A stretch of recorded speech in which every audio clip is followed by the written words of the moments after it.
नमस्कार मैत्रिणींनो, आज या ठिकाणी आपण कच्च्या कैरीची एक मस्त अशी रेसिपी बनवू।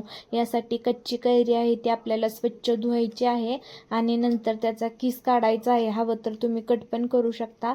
अशा पद्धतीने आपल्याला किस घ्यायचा आहे। त्यानंतर आपल्याला काय करायचं आहे, एका लोखंडी तव्यामध्ये तेल टाकायचं आहे। तेल गरम झाले की त्याच्यामध्ये मोहरी, जिरी आणि हळदीची आपल्याला फोडणी द्यायची आहे आणि ही फोडणी थंड झाली की आपल्याला आपण जो किसलेला कच्च्या कैरीचा किस आहे तो टाकायचा आहे आणि त्याच्यावरती मीठ टाकायचं आहे। नंतर मी भाजलेले शेंगदाणे पण टाकले आहेत आणि व्यवस्थित असं आपल्याला परतून घ्यायचं आहे।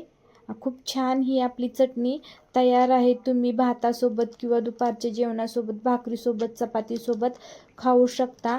तुम्हाला आमचा व्हिडिओ कसा वाटला? आमचा व्हिडिओ आवडल्यास आमच्या चॅनलला लाईक, शेअर, सबस्क्राईब जरूर करा आणि तुम्ही सुद्धा ही रेसिपी नक्की ट्राय करा। धन्यवाद।